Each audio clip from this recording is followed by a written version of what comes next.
Ce jour dédié pour l'Atzach à la réussite matérielle et spirituelle, à la santé de Yehuda ben Rachel, également la réussite dans les études de Yochai Raphaël ben Nechama, et que Nechama bat Lizet puisse aussi tomber enceinte d'un bébé en bonne santé. Amen. Amen.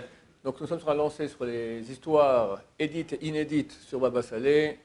Demain soir, c'est sa Iloula.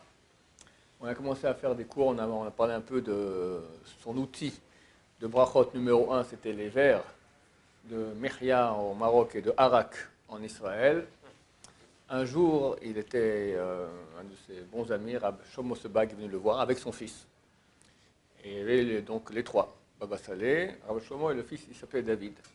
Baba Saleh sert un verre de Arak à chacun et il se prépare à boire. Le fils, il boit le verre de Arak comme ça, il sait qu'il faut boire tout. Alors discrètement, il prend comme ça, il verse dans un verre un peu à côté. Ah bah c'est tout de suite s'exclame.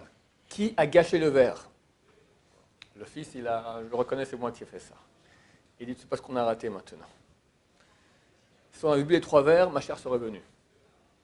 On était les trois. Les initiales de nos prénoms sont toi, Shlomo, Shin, toi, David, Daled, moi, Israël, Yud. Ça fait le nom de Dieu, Shakai.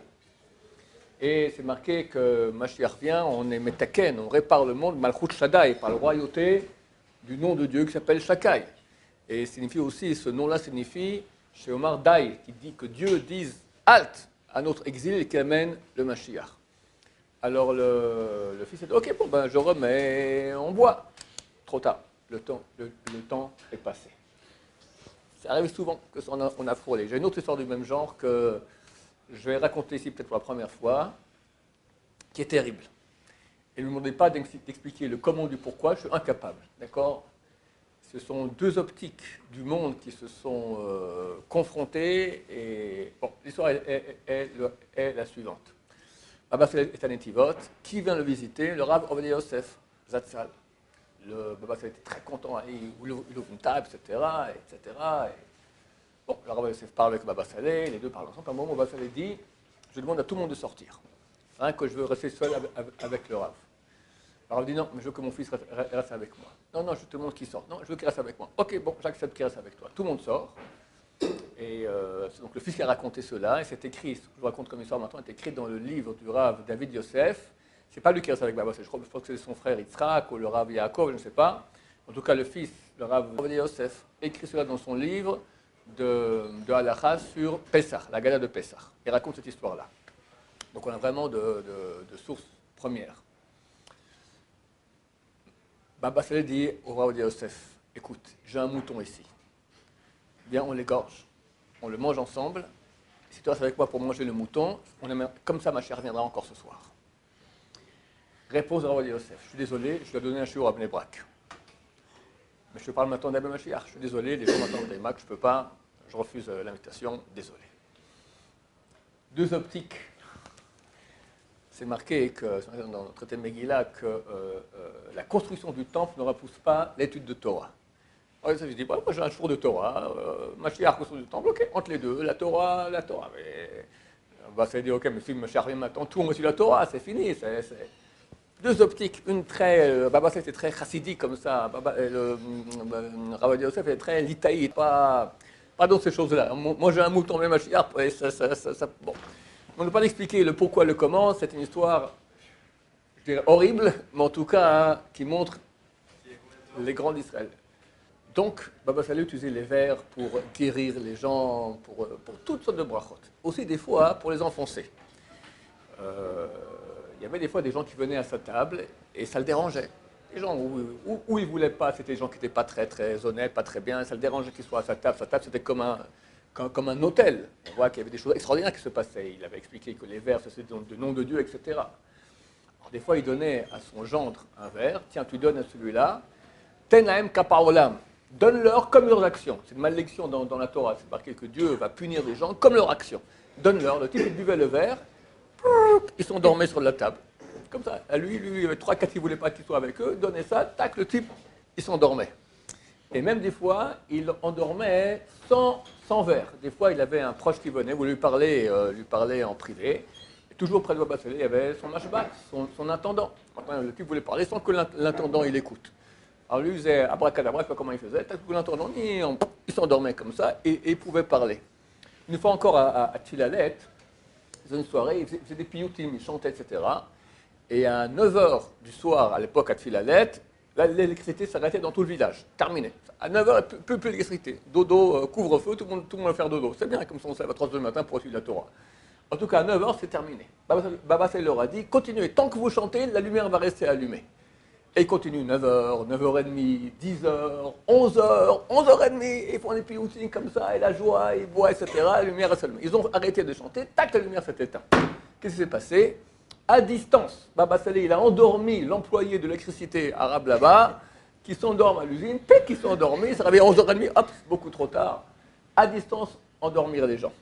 À propos des piyoutim, donc des chansons qui chantaient là-bas chez Baba Salé, une fois il y avait un rabbin qui est venu, Ashkenaz, et au bout d'un moment il dit quoi, il n'y a pas de parole de Torah sur la table, c'est écrit quand on mange, sans dire de parole de Torah.